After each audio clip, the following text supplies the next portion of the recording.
श्री शिवाय नमस्तुभ्यम। हर हर महादेव। 3 मार्च 2023 से शुरू हुई पिपलाश शिव महापुराण के चौथे दिन की कथा आज पूर्ण हो चुकी है।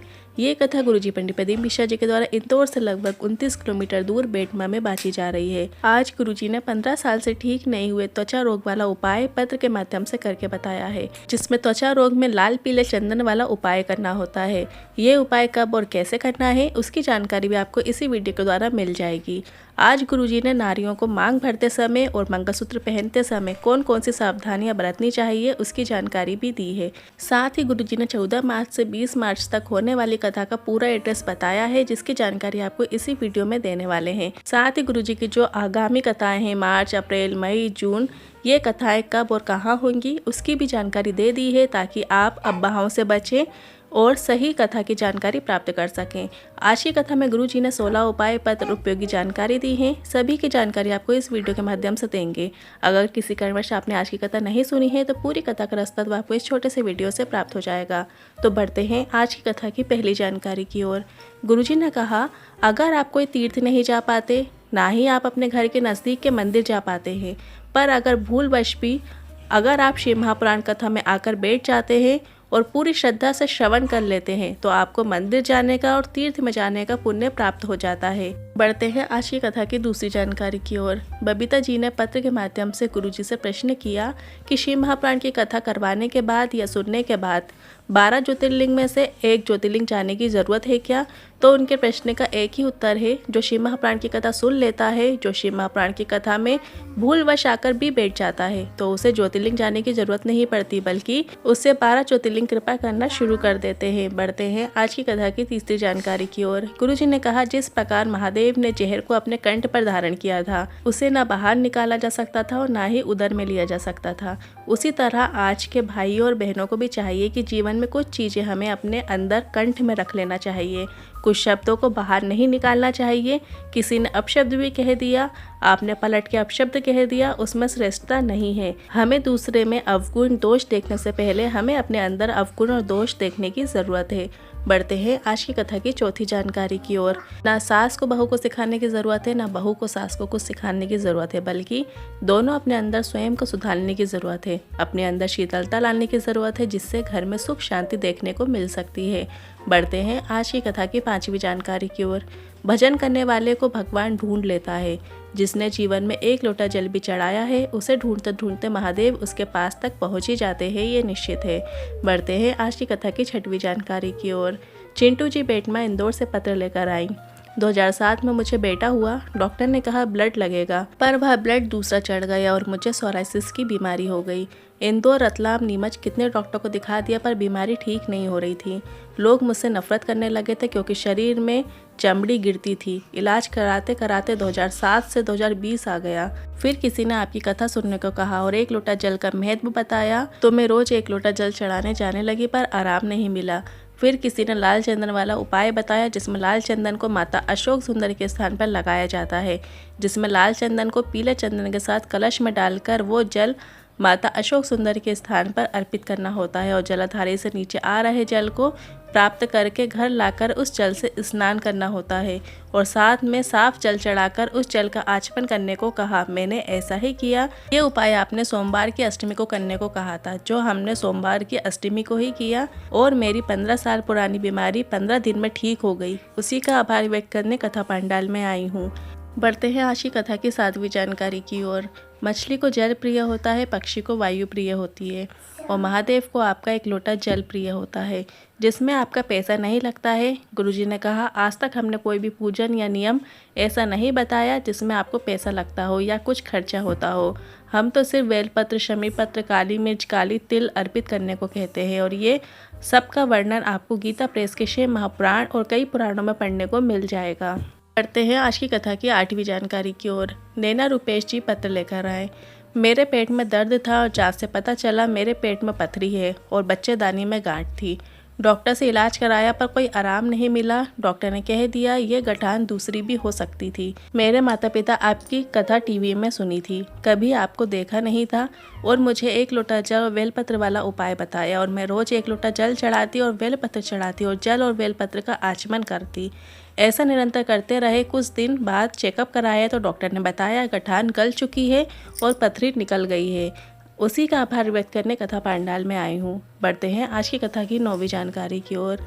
विश्व हिंदू परिषद बजरंग दल बेतमा से पत्र लेकर आए हैं, जिसमें लिखा है कि हमने बहुत कोशिश की थी कि लोग मंदिर में आए, पर लोग नहीं आते थे, पर आपने शिव महापुराण के जरिए लोगों के अंदर ऐसी भक्ति जगाई है जिसकी वजह से लोगों का टाटा मंदिर में लगा ही रहता है। उसी का आभार व्यक्त करना चाहते हैं। बढ़ते हैं आज की कथा की 10वीं जानकारी की ओर। चाविल चंद्र जी पत्र लेकर आए। शिव महिमा का क्या बखान करूं, मेरे सारे रास्ते बंद हो गए थे और मैं बहुत दुखी हो चुका था और ये सोच लिया था जो करेगा मेरा भोलेनाथ करेगा। मेरा सहारा मेरा भतीजा था क्योंकि मुझे लड़का नहीं है और मैंने संकल्प किया मैं लगातार शिव महापुराण की कथा सुनने आने लगा कि मेरे भतीजे की नौकरी लग जाए। जब तक कथा सुनता रहूँगा। और आज मैं व्यास पोथी को नमन कर रहा था, तभी मेरे भतीजे का फ़ोन आया कि उसका BSF में सिलेक्शन हो गया है। उसी का आभार व्यक्त करने कथा पंडाल में आया हूँ। बढ़ते हैं आज की कथा की 11वीं जानकारी की ओर। गुरुजी ने अगली कथा का एड्रेस बता दिया है, जो कथा होली के बाद 14 मार्च से 20 मार्च तक होगी। इस कथा का एड्रेस इस प्रकार है। Uma public school, Ecotech 11 Bennett university के पास, दानकोर, ग्रेटर नोएडा में होगी। इस कथा का समय दोपहर 2 बजे से 5 बजे तक रहेगा और गुरुजी ने ग्रेटर नोएडा और गाजियाबाद के आसपास रह रहे शिव भक्तों को कथा में आने का आग्रह किया है। बढ़ते हैं आज की कथा की 12वीं जानकारी की ओर। गुरुजी ने कहा कई जगह से अफवाह आ रही है, यहाँ कथा होगी वहाँ कथा होगी, तो आप लोग अफवाह में ना आए। कई लोग कह रहे हैं अमरावती में कथा 14 मई से होगी, तो अमरावती में कथा नहीं है, ये अफवाह है, बल्कि 5 मई से 11 मई को कथा अकोला में होगी। इसके बाद गुरुजी ने कहा आप कथा सुनने नहीं आ सकते तो घर में बैठकर मोबाइल टीवी में भी कथा का आनंद प्राप्त कर सकते हैं। बढ़ते हैं आज की कथा की 13वीं जानकारी की ओर। बलराम जी पत्र लेकर आए। कल की घटना बताना चाहूँगा।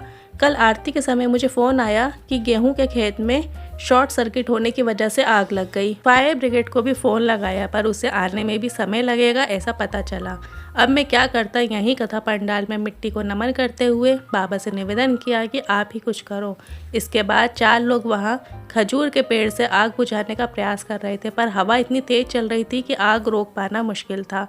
पर जैसे ही मैंने यहाँ निवेदन किया वहाँ हवा रुक गई और 5 मिनट में आग को बुझा दिया गया। आंखों देखा ऐसा चमत्कार का वर्णन करने कथा पंडाल में आया हूँ। बढ़ते हैं आज की कथा की 14वीं जानकारी की ओर। आज गुरुजी ने बहुत विशेष जानकारी दी है, जो कि इस प्रकार है। बेलपत्र की माला में सुई का उपयोग नहीं होता, तुलसी की माला में सुई का उपयोग नहीं होता, शमी के पत्ते की माला में सुई का उपयोग नहीं होता, आंवले की माला में भी सुई का उपयोग नहीं किया जाता, पीपल के पत्ते की माला जब भी बनाए तो उसमें भी सुई का उपयोग नहीं होता है, बड़ के पत्ते की माला में भी सुई का उपयोग नहीं होता। अब आप लोगों का प्रश्न होगा कि ऐसे में हम माला कैसे बनाएंगे, तो मैं आपको बता देती हूँ। आप बेलपत्र, पीपल या बड़ जिसके भी पत्ते की माला बना रहे हैं उसकी डंडी के गांठ लगाते हुए माला तैयार करना है। बढ़ते हैं आज की कथा की 15वीं जानकारी की ओर। 3 चीज़ें नारी को हमेशा ध्यान रखना है जो हमारा सनातन धर्म में बताई गई है। नारी जब भी मांग में सिंदूर भरे तो दर्पण में सिर्फ वो नारी होनी चाहिए, कोई दूसरा उसे सिंदूर भरते हुए नहीं देखना चाहिए। मतलब नारी को श्रृंगार हमेशा अकेले ही करना चाहिए। जब नारी गले में मंगलसूत्र धारण कर रही हो या 16 श्रृंगार धारण कर रही हो तब कोई ना देखे उसे। नारी को सिंदूर लगाते हुए, मंगलसूत्र धारण करते हुए सिर्फ 2 बार देखा जाता है। एक जब शादी होती है और दूसरा जब वह सौभाग्यवती मृत्यु को प्राप्त होती है। इतना तक हमारे शास्त्रों में लिखा गया है कि छत में खड़े होकर भी बालों को नहीं बनाना है। बढ़ते हैं आज की कथा की 16वीं जानकारी की ओर। गुरुजी की जो आगामी कथाएं हैं उसके बारे में जानकारी है। 14 मार्च से 20 मार्च ग्रेटर नोएडा गाजियाबाद में कथा होगी। 4 अप्रैल से 10 अप्रैल उज्जैन महाकाल में कथा होगी। इसके बाद जो अगली कथा है वो 5 मई से 11 मई अकोला में रहेगी। फिर 17 मई से 23 मई नेपाल में रहेगी। और इसके बाद जो गुरुजी की अगली कथा है वो 1 जून से 7 जून जबलपुर में रहेगी। और इसके बाद जो अगली कथा है वो 19 जून से 25 जून छपरा बिहार से होगी। कल है 4 मार्च और दिन है प्रदोष का, तो इस दिन किया जाने वाला एक विशेष उपाय है। ये उपाय प्रदोष के दिन आप कभी भी कर सकते हैं। आपकी जो भी मनोकामना है, मनोकामना पूर्ति का ये विशेष उपाय है। आपको इस उपाय को करने के लिए एक शमी पत्र की जरूरत होगी। आप एक शमी पत्र लीजिए और शिवलिंग में जो गोल कटी भाग होता है, माता जगत जननी के जो हस्त कमल है जिसमें शिवलिंग विराजमान होती है, उस गोल कटी भाग में उस शमी पत्र को आपको स्पर्श कराकर नमः शिवाय या श्री शिवाय नमस्तुभ्यं मंत्र के साथ अपनी मनोकामना बोलते हुए वो शमी पत्र शिवलिंग पर आपको अर्पित कर देना है।